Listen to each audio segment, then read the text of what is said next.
we want to welcome a very special guest, Anita Taylor. She's District Director and Chief of Staff of Congresswoman Yvette Clarke. And just to let you know, Congresswoman Yvette Clarke was the signature, or the person who signed for yours truly to receive congressional award.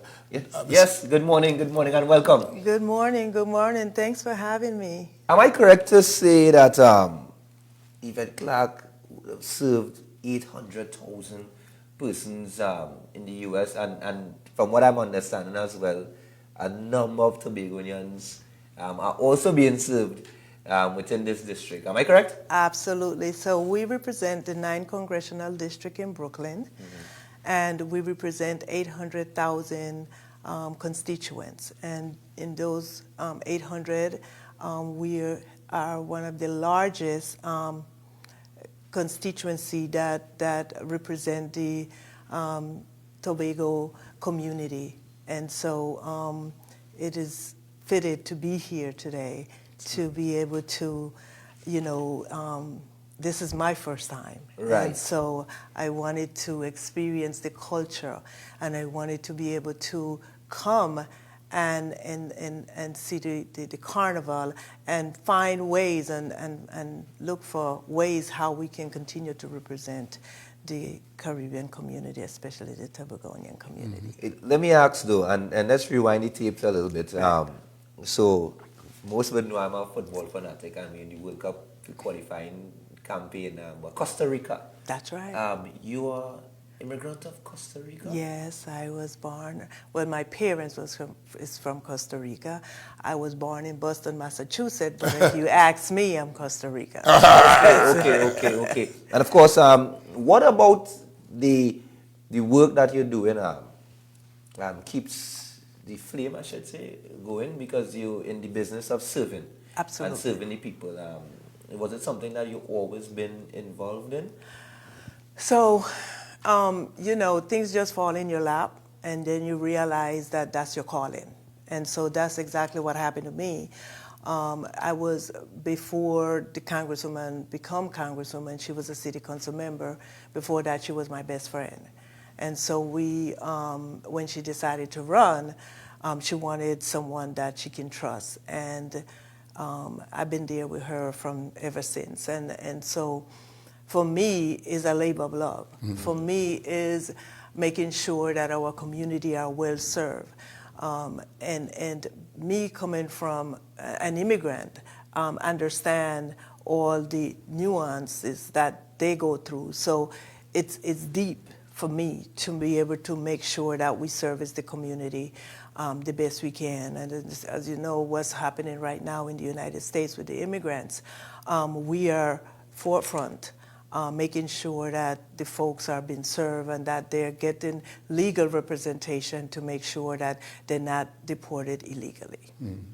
One more before I toss it back to Brother Bian. I need to ask this one. Yeah. So, was it last year? Yes, it was last year. Brother B would have received that particular award, right? And of course, he would give the full details.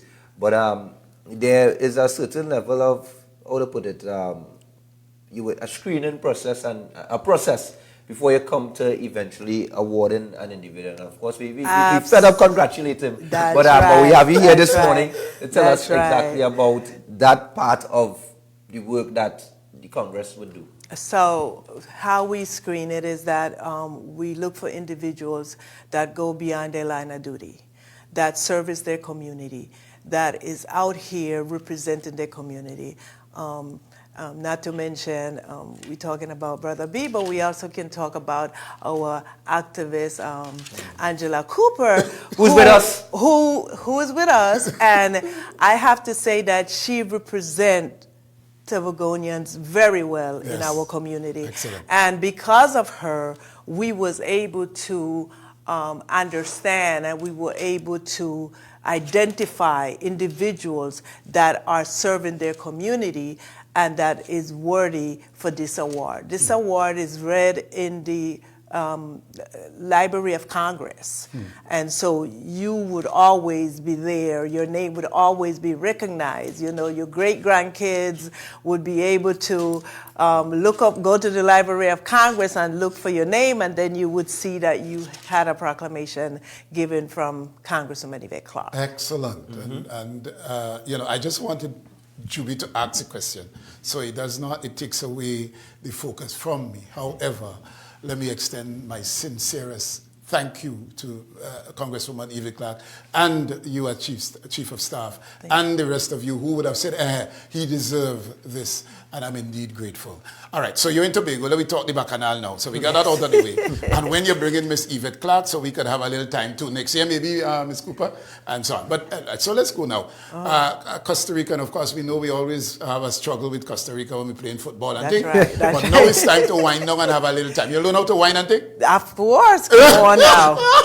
But Juby is a soca artist, right. And we are in the middle of our carnival here in Tobago, the fourth edition, right. And of course we expect to see you in costume. Have you? I don't know if they've lined you up with any band, any particular mass you want to play. Juby morning, I don't know. So I know we are playing Juby morning. I just don't know what band we're playing with, but I am here to experience the culture, yes. and to make sure that I can take my findings back to New York, where I can implement some of these findings and make sure that I continue to serve the Tobagonians in my district. Excellent. All right. So you have an idea of what Carnival is. You said you're from Massachusetts, right? Yes. Originally. I don't know if you have had experience with the mass there.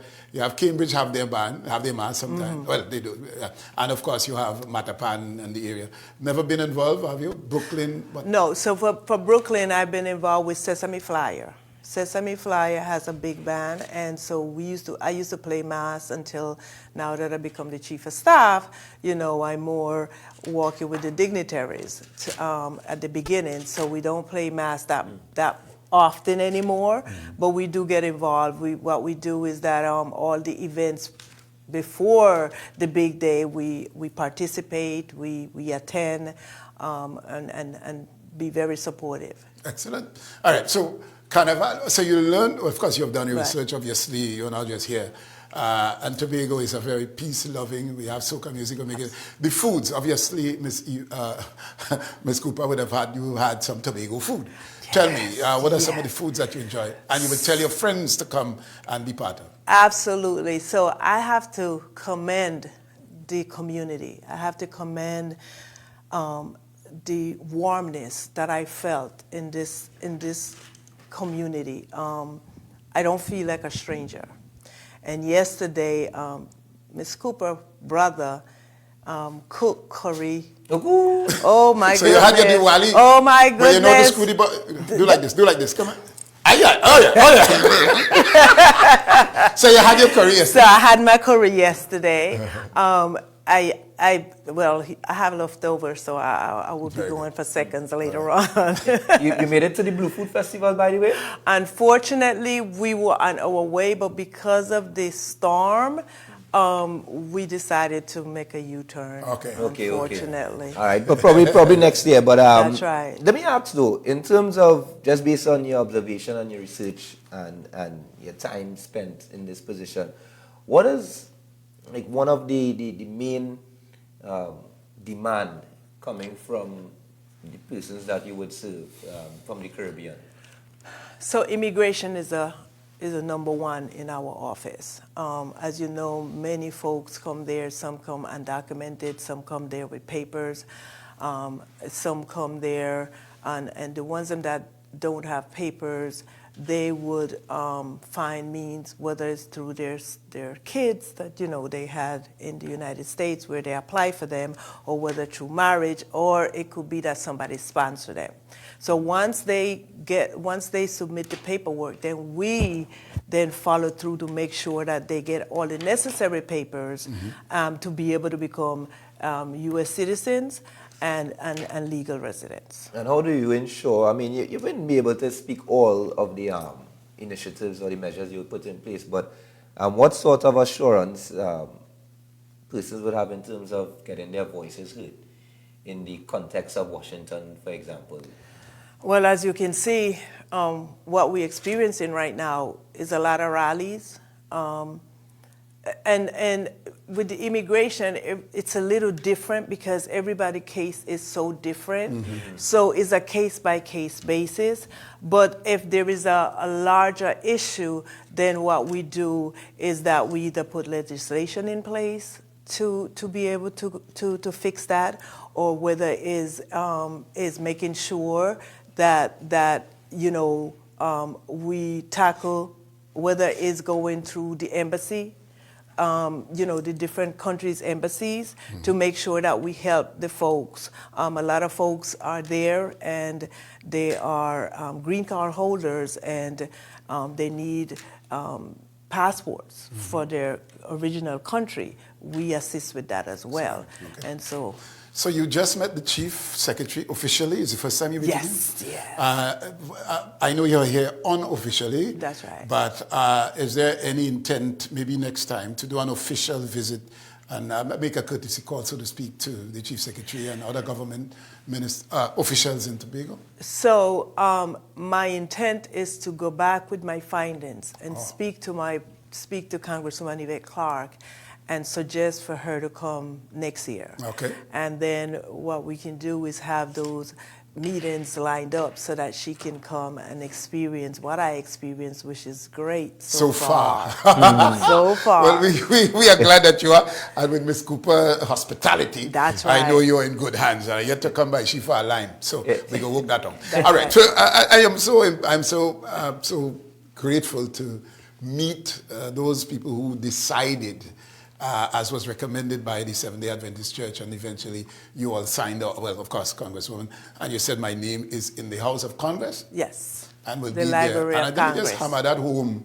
so that we get it. Because you see, that award was given, and I don't think Tobagonians understood the magnitude of such an award. And for a program such as this, right, to have gotten that, and I give it to the program because it's here, you all see me. That's right. And so I am indeed grateful to this opportunity, and I don't take it for granted. And so, again, we want to thank you. All right, so we go fed from now. Tonight, we are inviting you unofficially to see Juby and myself perform at the Fort George tonight, right, Ms. Cooper? So, all right, we go talk. We go talk. We go talk. But anyway, and you have to enjoy our, well, you missed the panorama, I'm not sure. But anyway, so all the rest, we have the soca finals, right, and all the other activities are on the road. I'm looking forward to Great. this. Thank you so very much for allowing me to speak, and I look forward to a continual, long-lasting relationship. Of course. Right. And just before you leave, in terms of persons who are out there and they want to get in contact with the Congress, what is the means of it? Okay, the means of it, you can go and online if you want, Yvette D. Clarke, or you can call the office, which is 718-287-1142. We are located at 222 Lennox Road between Rogers and Nostrand. Okay. And so everyone, please feel free to come and see us. If we can help, we know who can help. So we would always make sure that you get the service that you provide. All right, so which of your soca songs that you like, and take out your pictures and so on, right? All right, so right, so you are familiar with calypso and soca music, right? Yes. Which of them, any of them, whether it's soca, the genre, or calypso, which of those songs would stay with you? Which are your favorite? Oh, Lord. Anyone? Oh, Lord, you put me on the spot. There's so much. There's so many. Yeah. There's so many. And someone asked. Marshall Montano. That Marshall, that's a number one. That's number one. That's number one. What do you like about Marshall Montano? Listen, what is not to like? The voice, the body, the everything. And the way doesn't walk up. The wine. The wine? Also, I know Miss Cooper we are having an event, the denim white, the white denim breakfast. event. Is it breakfast? Breakfast. Denim and white breakfast? With the denim and white breakfast. Mm-hmm. And. Okay. Yeah, denim and white breakfast. And on what day? On what day are we talking? Friday morning. This Friday morning coming. This Friday morning. Great. Well, after we leave here, we'll come down and wind down and things. Right? All right. So, but anyway, I'm so happy to have met you and to know the people, and of course, Miss King, Miss Gracelyn Elliott King from the Rogers Seventh-day Adventist Church. She would have made the recommendation of the church. And then, so we want to thank all of those people who would have come, and you finally get to know the real truth about this award, and indeed we are grateful. Right? Okay. So we want to close. We want to thank you for being here. And just in closing, what would you want to say to all your colleagues who are probably looking on now out there in the States? So I'm here to have a good time, but I'm also here to understand your culture so that we can better serve the community and make sure that you all get the service that you all certainly deserve. Very good. Yeah. All right. Thank you. So indeed, thank you, and a beautiful smile. Thank you. Yes, Thank you. I was a little nervous. Right, and thank you indeed for being with us this morning. And